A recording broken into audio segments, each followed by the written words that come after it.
N'importe quoi, cette table. Par contre, le table 9, c'est où? Alors un petit mot sur la salle? Bah, elle est magnifique, hein. Pour l'instant, après on va voir quand on jouera, mais elle est magnifique. Ouais, vraiment super belle. Surtout les tables.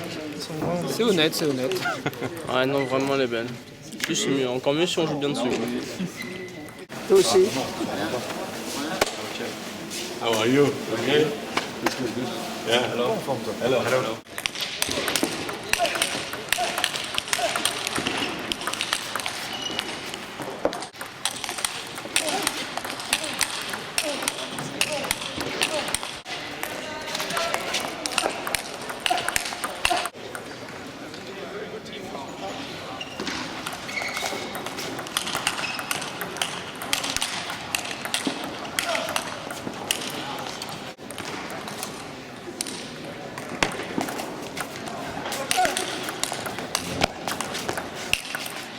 Nos petits Français vont plutôt bien, on a eu un réveil plutôt sympathique ce matin, on a pris un bon petit-déj et on est dans la lignée de ce qu'on a fait à Vittel lors de notre préparation.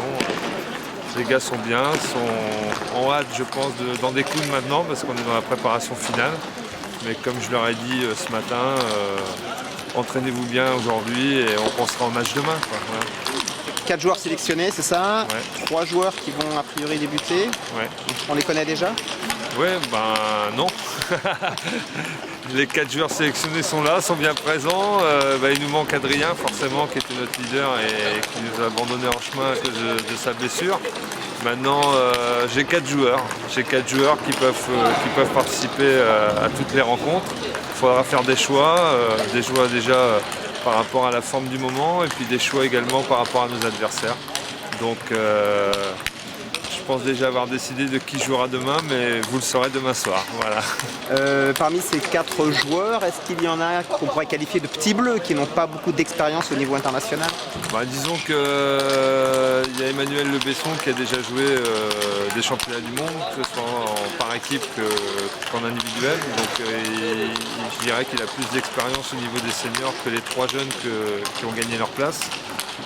Maintenant, ces 3 jeunes ont participé à des compétitions style Pro Tour durant toute l'année. Pour Simon et Quentin, ils ont été brillants parce qu'ils ont gagné leur qualification pour la qualif européenne des Jeux Olympiques. Donc voilà, ça c'est une expérience en senior qui est positive. Maintenant, un championnat du monde n'est pas un tournoi comme les autres, ça reste un championnat du monde. Et maintenant, je dirais que j'espère pour eux qu'ils vont l'appréhender du bon côté parce que au niveau de leur état de forme, ils sont plutôt bien. Donc j'espère que maintenant, ils vont garder cette insouciance qui est une de leurs qualités et l'esprit jeunesse, je dirais, qui fera qu'ils réaliseront des grandes performances. Voilà, c'est une équipe très jeune. Bon, faut savoir que Tristan et Simon sont encore juniors. Quentin vient de passer senior.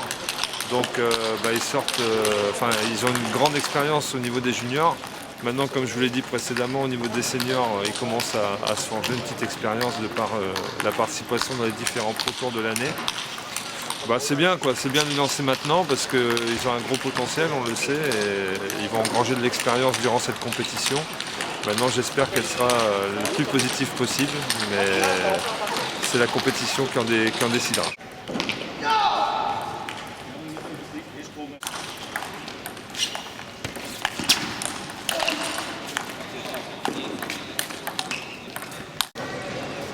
Alors Rosen, à quelques heures de ce premier match contre l'Allemagne, comment est l'équipe de France? L'équipe de France va bien. Ouais. Ouais, elles sont en forme, on a hâte de commencer la compétition. Parce que c'est vrai que quand on arrive face à un événement comme ça, les derniers jours sont un peu longs. C'est vrai qu'on a hâte de s'y mettre. Et puis, Un peu de pression? Oui, la pression forcément elle est là quand on rentre surtout quand on rentre dans cette atmosphère-là, c'est-à-dire qu'on rentre dans la salle, on voit les autres compétiteurs, on les croise, etc. Et puis ça monte d'un cran, forcément, c'est logique. Et donc à partir de ce moment-là, on a hâte d'en découdre, on a hâte de s'y mettre et puis de voir ce que ça donne, quoi, tout simplement. Alors dans ces jeunes filles là, qui vont défendre les couleurs de la France, il y en a qui ont un peu moins l'habitude du haut niveau, des grandes compétitions comme ça? La seule qui débute ses premiers championnats du monde par équipe, c'est Emmanuelle Lénon.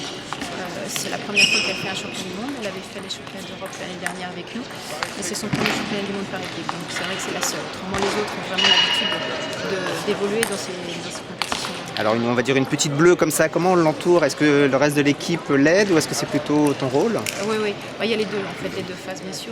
Le rôle des autres joueuses est important, de façon à la mettre en confiance, qu'elle se sente vraiment bien, qu'elle arrive elle aussi à s'adapter à cette atmosphère qui est un peu particulière dans le championnat du monde. On voit énormément de monde, il y a plus de 130 pays, donc c'est vrai que c'est fou. On s'y perd un peu. Et puis mon rôle, moi aussi, c'est un peu de lui expliquer comment ça se passe déjà, de lui retirer un peu la pression aussi qu'elle a sur le dos, parce que souvent on a tellement envie de bien faire quand c'est sa première fois que souvent on a trop envie de bien faire.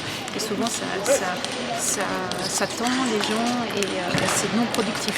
Donc mon rôle c'est d'essayer de dramatiser ça, qu'elle essaye de, si elle rentre dans cette équipe, parce qu'il y a le numéro 4, mais si elle rentre dans n'importe quel match, qu'elle soit à même d'exprimer son tennis de table et puis il y aura un phénomène qui est forcément un petit peu plus haut en termes de pression. Voilà, c'est lui expliquer ça, mais avant toute chose, il faut se faire l'expérience. C'est avant tout ça, c'est d'arriver à sentir les choses, prendre ses repères, etc. C'est qu'en vivant les moments comme ça qu'on se sent de plus en plus à l'aise derrière.